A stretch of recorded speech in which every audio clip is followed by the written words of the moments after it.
Bonjour à toutes et à tous, bienvenue dans ce nouveau numéro de Smart Education. Smart Education, c'est votre magazine dédié à la formation, aux nouveaux métiers et aux nouvelles pédagogies. C'est le rendez-vous qui donne un futur à la jeune génération. Depuis début mai, le ministre de l'Éducation Pap Ndiaye travaille sur un plan mixité qui concerne l'enseignement public et l'enseignement privé, avec un objectif de réduire les différences de recrutement social entre établissements de 20% d'ici à 2027. Il a annoncé que c'était l'enjeu majeur de son mandat. Le 17 mai dernier, Pap Ndiaye a présenté un plan non contraignant pour l'enseignement privé. Alors, Johanna Legru, qui est déléguée générale d'Alliance pour l'éducation, est avec nous pour nous apporter son regard sur les besoins de l'éducation en la matière. Bonjour Johanna Legru, merci beaucoup d'être avec nous. Bonjour, merci à vous. Est-ce que tout d'abord vous pouvez nous présenter l'Alliance pour l'éducation? Quelles sont ses missions? Donc l'Alliance pour l'éducation United Way est une association qui existe dans cette forme depuis 6 ans et qui agit auprès des collégiens de territoires prioritaires, donc uniquement en collège, dont on dit REP, qui sont donc les collèges dans lesquels il y a les indices de position sociale les plus bas. Ce que nous faisons, c'est que nous mettons en place un programme sur le temps long de la 6e jusqu'à la 3e, un programme qui consiste en une multiplicité d'ateliers sur 2 axes, la connaissance de soi tout d'abord et puis la connaissance du monde professionnel. La particularité de cette association, c'est que nous faisons travailler plusieurs acteurs sur un même territoire, donc on agit vraiment au niveau local, donc on fait agir des associations locales sur les sujets dont je vous ai parlé. Nous faisons agir les pouvoirs publics, puisqu'on travaille, notre rentrée c'est le principal de l'établissement, donc on travaille sur le temps scolaire, et puis nous faisons agir les entreprises qui souhaitent aller à la rencontre de ces jeunes, présenter leur métier, présenter leur parcours, voilà, puisque nous savons très bien que dans ces collèges, malheureusement, le déterminisme social est très fort et il est absolument nécessaire que ces jeunes aient accès à des rencontres déterminantes, des rencontres qui leur permettent d'ouvrir le champ des possibles. On parle de plan mixité depuis plusieurs mois. Qu'est-ce qu'il y a en fait derrière concrètement ce plan mixité? Qu'est-ce que ça veut dire? Qu'est-ce que ça encadre comme terme? Alors nous, ce qu'on entend, c'est que ce plan mixité veut amener un changement justement au niveau de ces établissements où effectivement il y a une surreprésentation de jeunes d'origine sociale modeste, et effectivement avec l'idée que si ils sont mélangés, on va dire, voilà, avec des jeunes plus favorisés, à ce moment-là, il y aura une ouverture plus grande vers l'extérieur, une plus grande possibilité de se projeter dans l'avenir, voilà. Et moi, j'espère que c'est dans les 2 sens, puisque la mixité sociale, c'est dans les 2 sens. Donc, espérons que dans ces mesures, il y a aussi l'idée de faire permettre à des jeunes plus favorisés de rencontrer voilà, des jeunes qui ne sont pas du même milieu qu'eux. Maintenant, pour nous, ces mesures sont tout à fait nécessaires, hein, particulièrement les mesures qui... Vous êtes convaincu qu'il faut un plan mixité pour... On est persuadé qu'il faut de la mixité sociale, tout à fait, parce qu'on est persuadé que...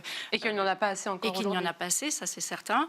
Les études ont prouvé qu'il faut au moins 30% d'une minorité représentée pour qu'on puisse commencer à parler vraiment de mixité. Donc, dans chaque établissement? Dans chaque établissement. Donc il faut vraiment des mesures ambitieuses. Ceci dit, nous, ce qu'on pense aussi, c'est que les actions doivent aussi venir du terrain. C'est-à-dire que ce n'est pas uniquement contraindre les établissements à appliquer des quotas qui fonctionnera. Il faut absolument que ces établissements REP, qui sont considérés comme des lieux où aujourd'hui beaucoup de familles mettent en place des stratégies d'évitement pour ne pas mettre leurs enfants, même s'ils sont sectorisés sur ces collèges.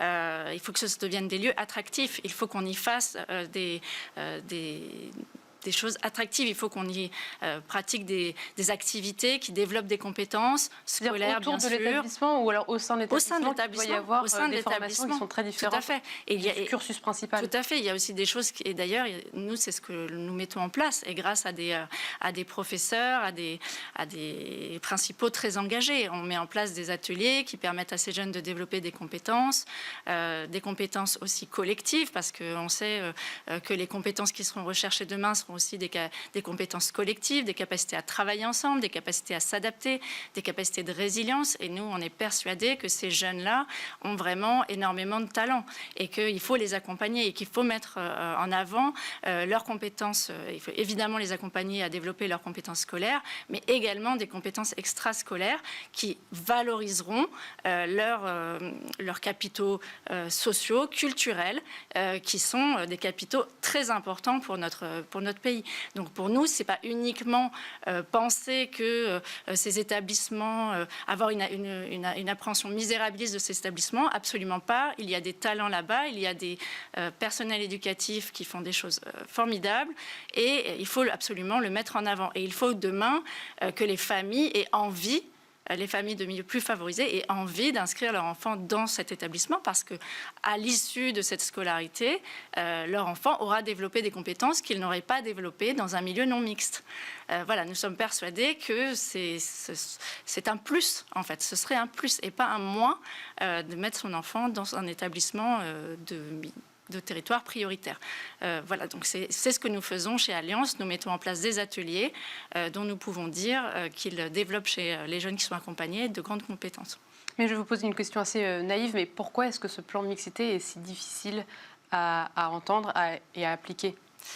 Alors, il y a plusieurs raisons. C'est des raisons liées on va dire, au fait que la scolarité ou le scolaire est devenu une sorte depuis les années 80-90, le chômage de masse et particulièrement le chômage des cadres, c'est devenu une sorte de mercato où effectivement les parents de milieux favorisés ayant envie que leurs enfants réussissent, ce qui est tout à fait normal et honorable, craignent que leur enfant n'aille pas dans le meilleur établissement possible. Donc on est vraiment sur une stratégie, hein, ça a été étudié par l'observatoire, le laboratoire des inégalités de Sciences Po et une chercheuse qui a fait beaucoup de choses là-dessus, Agnès van Zanten.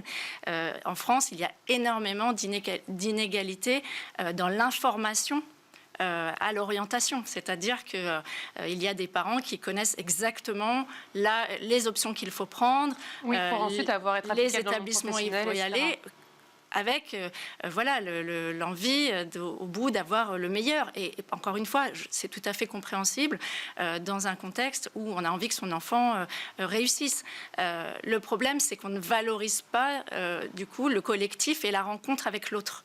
Et nous, à l'Alliance, la question qu'on se pose, c'est est-ce que cette survalorisation des compétences individuelles, des parcours individuels, est-ce que ça va permettre de répondre aux défis collectifs de demain on entre dans un monde très incertain, très instable, avec des défis chaque jour plus inattendus les uns que les autres. Et nous sommes persuadés que les compétences sont à trouver justement dans la capacité d'adaptation, dans le collectif, dans le faire ensemble, et voilà, et pas dans absolument miser sur le parcours individuel. Donc nous pensons qu'il y a un gros potentiel chez ces jeunes de territoires prioritaires et qu'il y aurait intérêt à créer plus de mixité pour justement construire ensemble un récit collectif. Les jeunes, on l'a vu, dans les grandes écoles, se sont aussi beaucoup exprimés sur la quête de sens. Oui, parce que du coup, toutes les formations que vous implémentez dans ces lycées, dans ces collèges, c'est vraiment des compétences, on va dire, annexes ou en plus que les compétences stricto sensu et pourquoi du coup ne pas donner du tout de carte en plus sur ces compétences de matière scolaire strictes? Les enseignants font leur travail sur les matières scolaires. Maintenant, ça aussi, ça a été largement étudié. Il y a dans ces quartiers et chez ces jeunes, du fait du déterminisme social évident. Ces jeunes sont intelligents. Ils constatent autour d'eux que les métiers que font les personnes de leur entourage, d'ailleurs, dès qu'une personne a fait des études supérieures dans une famille, ça augmente de 80% l'estime de soi scolaire. Donc on sait très bien que c'est déterminant. Donc ces jeunes-là, ils ont intériorisé le fait que, du fait de leur milieu social, ils ne peuvent pas prétendre à faire des grandes études. Donc ça, c'est déjà vraiment un problème, puisque c'est faux. c'est lié à une intériorisation, l'estime de soi scolaire qui est très basse, l'effet des pairs, puisqu'on regarde beaucoup ce que font les pairs. Et c'est là où la mixité sociale est intéressante, quand effectivement les uns et les autres s'apprennent des choses. Et encore une fois, je veux pas qu'on pense que la mixité va permettre que des jeunes de milieux favorisés tirent les jeunes de milieux modestes vers le haut. Ce n'est pas comme ça que ça devrait se passer. C'est une rencontre, c'est une découverte des capitaux sociaux et culturels des uns et des autres qui permettent de construire un vrai récit collectif, qui permettent de construire des vraies compétences. Et donc, ce n'est pas uniquement les compétences scolaires qui sont à valoriser, c'est également les compétences extrascolaires. La capacité à travailler ensemble, la capacité à s'adapter, j'ai envie de dire l'humour, j'ai envie de dire des choses qui sont très utiles dans la vie et qui, pour nous, sont extrêmement fortement représentées dans ces établissements de quartiers prioritaires. Pour la bonne et simple raison que ces jeunes ont développé énormément de qualités, lorsqu'ils s'accrochent, parce qu'il faut bien dire que une des raisons pour lesquelles Alliance agit depuis des années, c'est la lutte contre le décrochage scolaire. On sait très bien que ça naît au collège, donc le collège, c'est vraiment pour ça que vous êtes très important. Vous agissez surtout sur 6e, 3e. Tout à fait. Pour nous, le collège, c'est le maillon, le parent pauvre, c'est un peu des mesures gouvernementales. Alors, Papendiaï, le ministre, avait annoncé qu'il ferait un focus sur le collège. Nous en sommes très heureux si c'est le cas, parce que pour nous, c'est vraiment là que se joue le déterminisme social. Des études ont montré récemment, une étude de Break Poverty, que le décrochage scolaire se joue essentiellement en 6e. Donc, le décrochage va se faire plus tard, mais c'est le moment où le jeune décroche et où le jeune se dit il n'y a rien pour moi à l'école, je n'ai rien à y faire et ça ne m'apportera rien. Ça se passe en 6e, 5e. Donc c'est très jeune. Donc c'est à ce moment-là qu'on agit sur connaissance de soi. Donc au contraire, tu as toute ta place dans la société, tu dois te connaître, tu dois savoir qui tu es et tu dois te projeter dans l'avenir en termes d'orientation, mais aussi pour devenir un citoyen, parce qu'il y a la question de s'inscrire dans le récit sociétal. Est-ce que je fais partie de cette société ? Et donc, avec toutes ces questions très importantes annexes, qui sont les questions de se sentir faire société, de se sentir inscrit dans le récit.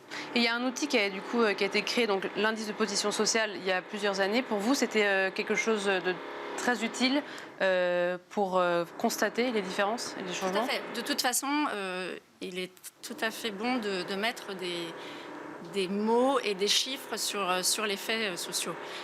Cet indice de position sociale, il faut savoir que ça a permis à certains parents de pouvoir faire des recours, tout simplement. Et ça met on se rend compte des réalités. Aujourd'hui, par exemple, en France, il est impossible, au nom du principe universel, de faire des statistiques ethniques. Mais si c'était possible d'en faire, c'est sûr qu'on pourrait constater certains éléments qui peut-être nous amèneraient à adapter les mesures aussi par rapport à ce qu'on constaterait. Donc c'est sûr que mettre des chiffres sur les faits sociaux, c'est toujours très intéressant. Merci beaucoup Johanna Legru de nous avoir éclairé sur ce sujet du plan mixité. Je rappelle que vous êtes déléguée générale de l'Alliance pour l'éducation. Et quant à nous, on se retrouve bientôt pour un nouveau numéro de Smart Éducation.